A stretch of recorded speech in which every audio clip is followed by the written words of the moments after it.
ग़ज़वा बदर में मुसलमानों की तादाद थोड़ी थी, काफिरों की ज़्यादा थी।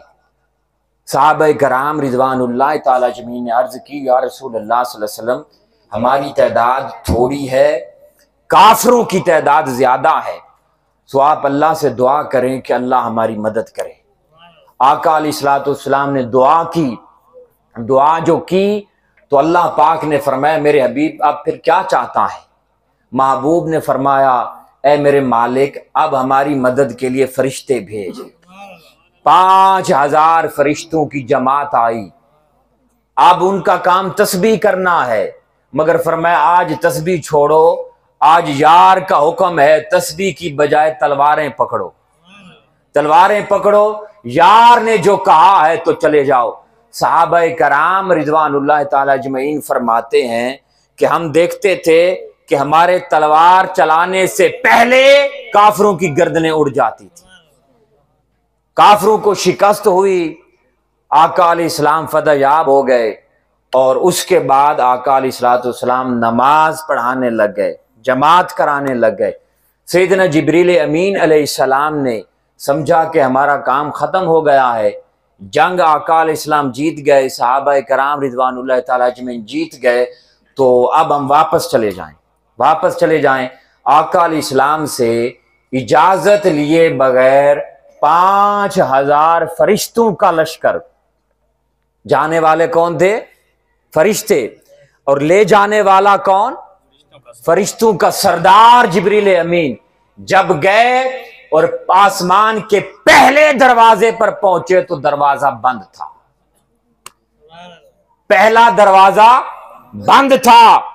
दरवाजा जो खटखटाया, आवाज आई, कौन?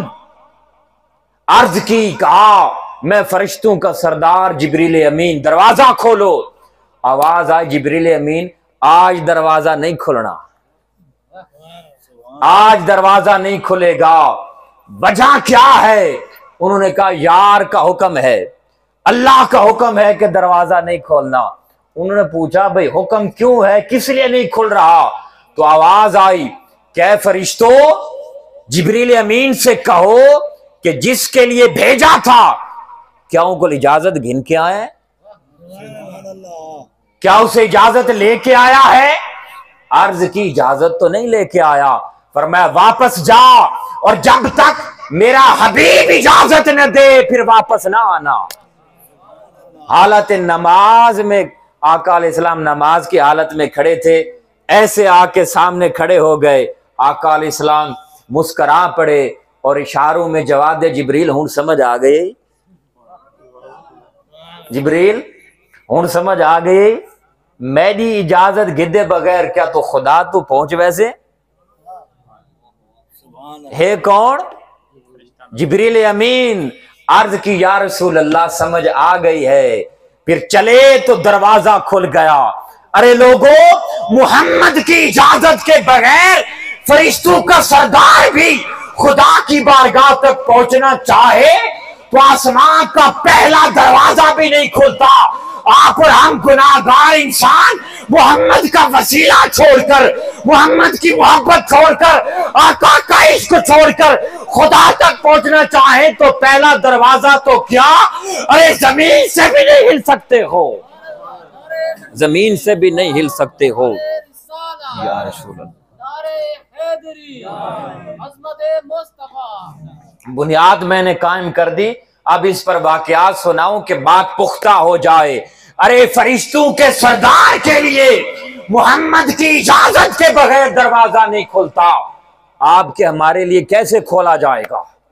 अल्लाह की तरफ जितने भी रास्ते हैं, हर रास्ता बंद है, हर रास्ते की एक ही चाबी है, वो मोहम्मद का वसीला है सल्लल्लाहु ताला अलैहि वसल्लम। और ये बात यहां तक नहीं चलती होती, मरता है जब बंदा मरता, उस वक्त इसका फैसला होता है। हजरत इमाम फखरुद्दीन राजी रजी अल्लाह ताला ने बहुत बड़े तफसीर के इमाम थे, ईसाइयों से मनाजरे किए, कई ईसाइयों को शिकस्त हुई, वो मुसलमान हुए। तफसीर कबीर लिखी, क़यामत तक जो मुहद्दिस, जो मुफस्सिर तफसीर लिखेगा उस तफसीर का मोहताज है। उनका कोई पीर न था, कोई मुर्शिद न था। शौक हुई कि कोई पीर और मुर्शिद तलाश कर लूं। उनको खबर मिली कि इमाम नजमुद्दीन कुबरा रजी अल्लाह तआला अन्हु अल्लाह के वली हैं, उनकी बारगाह में जाके बैत करो। वहां गए हजरत इमाम फखरुद्दीन राजी रजी अल्लाह तआला अन्हु, वहां गए, देखा कि इमाम नजमुद्दीन कुबरा जो अल्लाह के वली थे, उनको घोड़ों का शौक था, घोड़ों के साथ खड़े थे, घोड़े पाले हुए थे, उनकी खिदमत कर रहे थे। उसने देखा कि भाई ये कैसा अल्लाह का वली है, कैसा वली है, किसने तो घोड़े पाल रखे हैं, उनकी खिदमत कर रहा है। बस दिल में जो इरादा था बैत का वो वापस ले लिया और चले गए। और जब उसकी वफात का वक्त आया, हजरत इमाम फखरुद्दीन राजी रजी अल्लाह तआला अन्हु की वफात का वक्त, तो शैतान मुफ्ती बन के, शैतान क्या, मुफ्ती बन के उसके सराहने आ बैठा और कहने लगा, इमाम फखरुद्दीन राजी तूने बड़े मनाजरे किए हैं, आज एक मनाजरा मेरे साथ भी कर।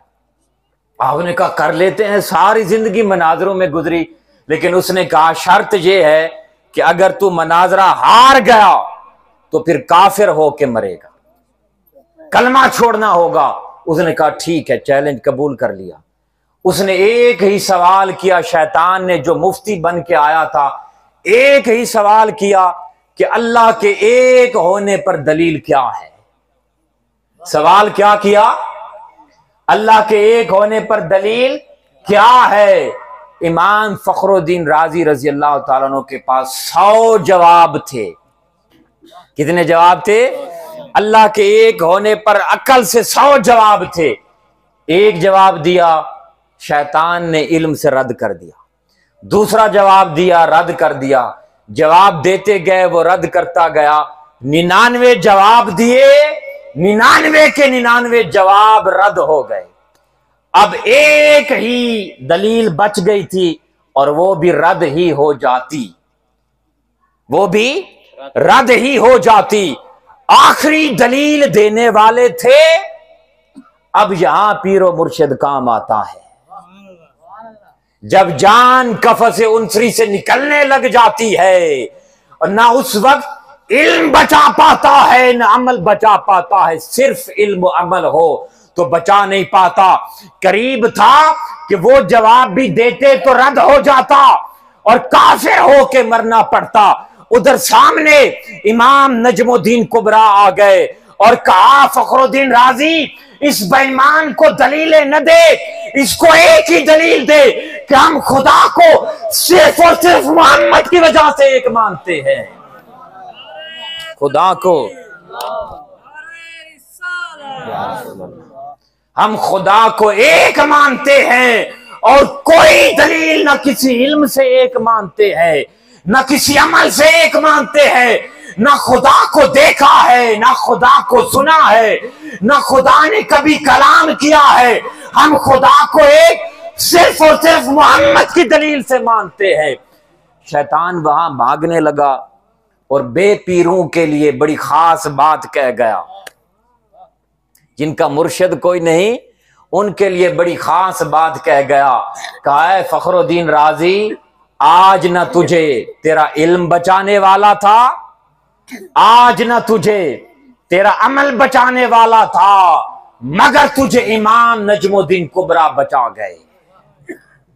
इमाम नजमुद्दीन कुबरा बचा गए। सो लोगों, एक बात आलिम पढ़ता है, किताबों को देखता है, मगर आशिक किताबों को भी देखता है, मोहम्मद को भी देखता है।